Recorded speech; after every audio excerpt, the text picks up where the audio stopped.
And problem 20, chapter review 1, problem 20.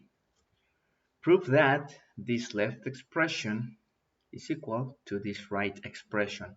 Do not call this an equation, guys. This is not an equation. Like this part is not an equation. The whole thing is an equation. Okay, I see people making that mistake every now and then. So please, this is an expression. This is another expression. And when you insert the equal sign in between two expressions to say that they are equal, the whole thing is an equation. Okay, so let's do it. And warning, we have another mistake in here. Another mistake, yes. So let's write it down.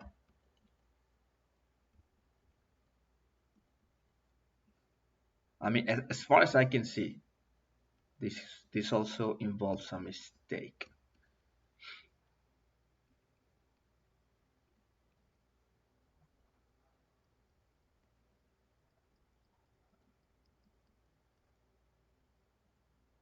Okay, so once again, how do we prove that some expression is equal to another expression?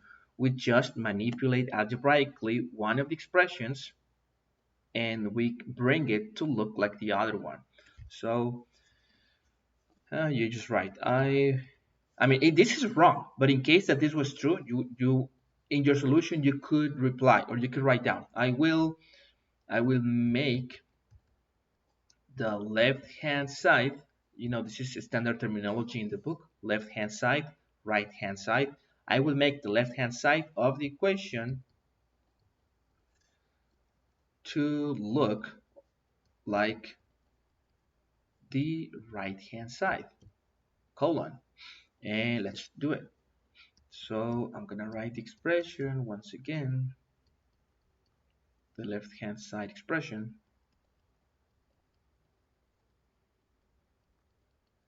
and I'm gonna be like this, equals, okay, we start right here.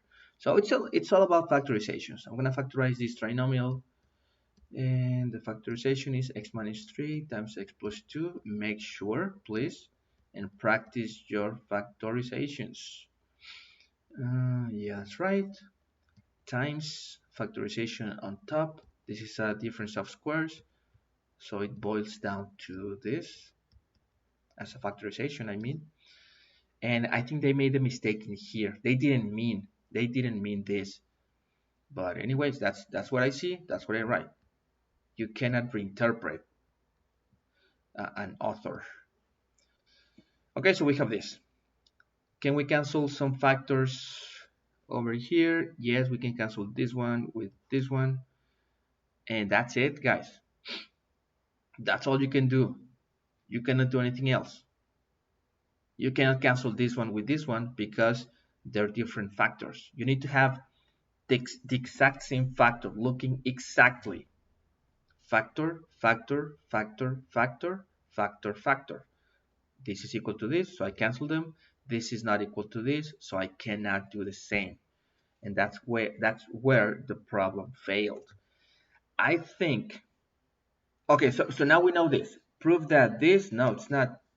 I cannot prove it because it's not possible. I think the book meant. I think the book meant.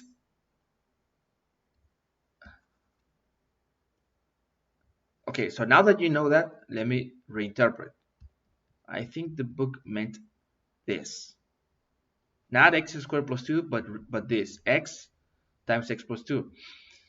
If that's the case, then we can cancel this one and this one. There's nothing else to be canceled. And then what you have is x minus 3 times x minus 4 over x. And then when you multiply these two binomials, you get x squared minus 7x plus 12 over x, which is the same thing that they have in here. So yeah, that's I think that was the problem, right? They didn't write this term correctly, this number right here. Okay, so now you know. And okay, let's assume that the authors of the book actually wrote that. And let's suppose that we have already gone through A, everything is nice. And now B, for what values of X does this mathematical statement not hold true? Okay, so let me erase. We don't need any of this anymore. For what values of X does this mathematical statement not hold true? Okay, here we go.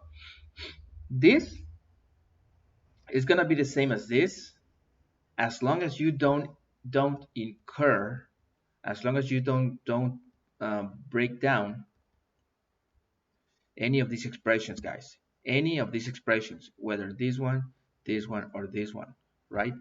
For example, look at the first one. This first factor, this fraction. That's what I mean. It has a denominator of x plus 4. If you give the x the value of minus 4, you will break it down. You're going to be dividing over 0, which is not possible and does not compute, right? So this is true. This statement, the fact that I'm saying that all of this is equal to all of this, is true as long as, let's write that down, as long as x is not equal to 4, or you might say as long as x is different than minus 4, right? That's one thing. As long as x is different, in here, remember, in here, it's not this. It's x times x plus 2. We are assuming that. We are assuming that the problem was corrected. So once again, this denominator of x times x plus 2, where does it go wrong? In x equals 0, if you give x 0 right there, this is gonna turn to 0, and also in x equals minus 2. Okay, so we need x to be different than minus 4. We need x to be different from 0, and we need x to be different from minus 2. And the other expression is also covered in this one, in this restriction. So let's wrap it up. Let's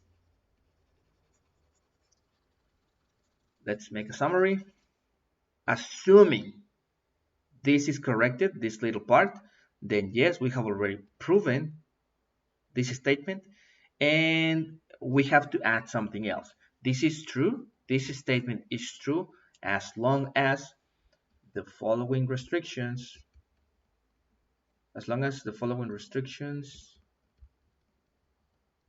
are respected. X should be different from minus 4, x should be different from 0, and x should be different from minus 2. Because if you give any of these values to this expression, you're going to break it down.